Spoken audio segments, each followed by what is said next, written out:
আসসালামু আলাইকুম প্রিয় শিক্ষার্থীরা, আমি জীববিজ্ঞান প্রথম পত্রের এমসিকিউর সাজেশন দিব। তোমরা একটু কষ্ট করে বই এবং কলম সাথী নিয়ে বসবা। প্রথমটা হলো জীববিজ্ঞানের জনক কে? অ্যারিস্টটল। জীববিজ্ঞান অর্থাৎ বায়োলজি শব্দটি কোন ভাষা থেকে এসেছে? গ্রিক ভাষা থেকে এসেছে। বায়োস অর্থ কী? জীবন। লজস অর্থ জ্ঞান। এই দুটি শব্দের সমন্বয়ে বায়োলজি তৈরি হয়েছে। জীববিজ্ঞানের ভৌত শাখা এবং ফলিত শাখা থেকে প্রশ্ন আসতে পারে, যেমন নিচের কোনটি জীববিজ্ঞানের ভৌত শাখার অন্তর্ভুক্ত, বা নিচের কোনটি ফলিত জীববিজ্ঞানের অন্তর্ভুক্ত। এরকম প্রশ্নের উত্তর দেওয়ার জন্য তোমাকে ভৌত জীববিজ্ঞানের 11টি বিষয়ের বাংলা ইংরেজি নাম এবং ফলিত জীববিজ্ঞানের 17টি বিষয়ের বাংলা ইংরেজি নাম জানা লাগবে। এরপরে হলো তোমার শ্রেণীবিন্যাসের, সেখানে কত প্রজাতির উদ্ভিদের এবং কত প্রজাতির অর্থাৎ প্রায় 4 লক্ষ প্রজাতির উদ্ভিদ এবং প্রায় 13 লক্ষ প্রজাতির প্রাণীর নামকরণ এবং বৈশিষ্ট্যের বর্ণনা দেওয়া হয়েছে। অর্থাৎ শ্রেণীবিন্যাস করা হয়েছে কত লক্ষ উদ্ভিদ প্রজাতির, শ্রেণীবিন্যাস করা হয়েছে কত লক্ষ প্রাণী প্রজাতির। এই সংখ্যাটা তোমাদের জানা লাগবে। এরপরে শ্রেণীবিন্যাসের জনক কে, এটা জানা লাগবে, এবং তার বাড়ি কোথায় বা তিনি কোন দেশের নাগরিক। তিনি হলো সুইডিশ নাগরিক। তিনার নাম হলো ক্যারোলাস লিনিয়াস। ওনার জন্ম মৃত্যু 1707 জন্ম, 1778 তার মৃত্যু, এটাও জানা লাগবে।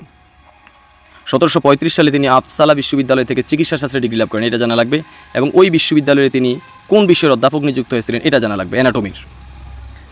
কে কত সালে 5 রাজ্যের অর্থাৎ 5 কিংডম শ্রেণীবিন্যাস প্রস্তাবনা করেন, এটা আসতে পারে, যেমন হুইটেকার 1969 সালে। এছাড়া আসতে পারে কে আর এস হুইটেকারের অর্থাৎ 5 রাজ্যের শ্রেণীবিন্যাসকে 2টি সুপার কিংডমে ভাগ করেন, মার্গিউলিস কত সালে করেন, এটাও আসতে পারে 1974 সালে।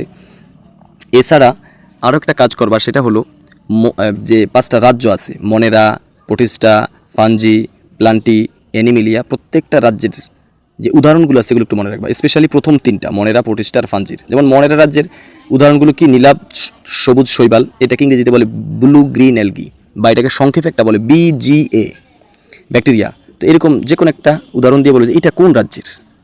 প্রোটিস্টা রাজ্যেরগুলো সবথেকে বেশি ইম্পর্টেন্ট, যেমন অ্যামিবা, প্যারামেসিয়াম, এককোষী ও বহুকোষী শৈবাল। স্পেশালি প্যারামেসিয়ামটা দিয়ে বলবে যে নিচের কোন রাজ্যের অন্তর্ভুক্ত। এরপরে হলো ফাঞ্জি রাজ্যের হলো ইস্ট, পেনিসিলিয়াম ও মাশরুম। এই আর প্লান্টি, অ্যানিমিলিয়া অতটা ইম্পর্টেন্ট না। তারপরে হলো তোমার 2004 সালে অক্সফোর্ড বিশ্ববিদ্যালয়ের কোন যে বিজ্ঞানী, ওনার নাম হলো টমাস ক্যাভিলিয়ার স্মিথ, প্রোটিস্টাকে 2টা ভাগে ভাগ করছেন। এবং কোন 2টা ভাগে ভাগ করছেন, মাঝে মধ্যে মনে আসে যে প্রোটিস্টা রাজ্যকে কোন কয়টি ভাগে ভাগ করা হয়েছে বা কে ভাগ করেছেন। তো তখন তোমার টমাস ক্যাভিলিয়ার স্মিথের নাম মনে রাখতে হবে এবং কত সালে করছে, 2004 সালে। তিনি কোন বিশ্ববিদ্যালয়ের অধ্যাপক ছিলেন? অক্সফোর্ড বিশ্ববিদ্যালয়। এবং প্রোটিস্টাকে যে 2টা রাজ্যে ভাগ করছে, 2টা রাজ্যের নাম কি কি? প্রোটোজোয়া ও ক্রোমিস্টা। পরবর্তীতে এটাকে বাদ দিয়ে দেওয়া হয়েছিল। এরপরে দেখো আসবে শ্রেণীবিন্যাসের ধাপগুলো, যে কয়টি ধাপ আছে। শ্রেণীবিন্যাসের ধাপ আছে 7টি। শ্রেণীবিন্যাসের প্রত্যেকটা ধাপকে কিন্তু ট্যাক্সন বলে। তো এমন প্রশ্ন আসতে পারে যে শ্রেণীবিন্যাসের কয়টি ট্যাক্সা আছে। ধাপ না বলে তোমাকে ট্যাক্সা আছে কয়টি এটা বলতে পারে, তো 7টা ট্যাক্সা আছে। এবং আরেকটা আসতে পারে শ্রেণীবিন্যাসের সবচেয়ে মৌলিক ধাপ কোনটি, বা মৌলিক ট্যাক্সা কোনটি, বা মৌলিক একক কোনটি, সেটা হলো প্রজাতি। এটা একটু মনে রাখবা। এরপরে হলো মানুষের শ্রেণীবিন্যাসের দিকে তোমার আসতে পারে যে এখান থেকে এটা আসতে পারে যে মানুষের শ্রেণী কোনটি, মানুষ ম্যামেলিয়া শ্রেণীর, এবং মানুষের বর্গ কোনটি বা অর্ডার কোনটি, এটা আসতে পারে। আমার কাছে মনে হয় এই 2টাই সবথেকে বেশি ইম্পর্টেন্ট। দ্বিপদ নামকরণের জনককে, এটা খুবই ইম্পর্টেন্ট, ক্যারোলাস লিনিয়াস। এটাকে দ্বিপদ নামকরণকে ইংরেজিতে বলতে পারে বাইনোমিয়াল নোমেনকালচারের জনককে, এবং তিনি কোন বইতে এই দ্বিপদ নামকরণটা সর্বপ্রথম প্রকাশ করেন? স্পেসিস প্ল্যান্টাম। এটা খুবই ইম্পর্টেন্ট, ধরো এটা পরীক্ষা আসার সম্ভাবনা 90%। এবং কত সালে করেন? 1953 সালে।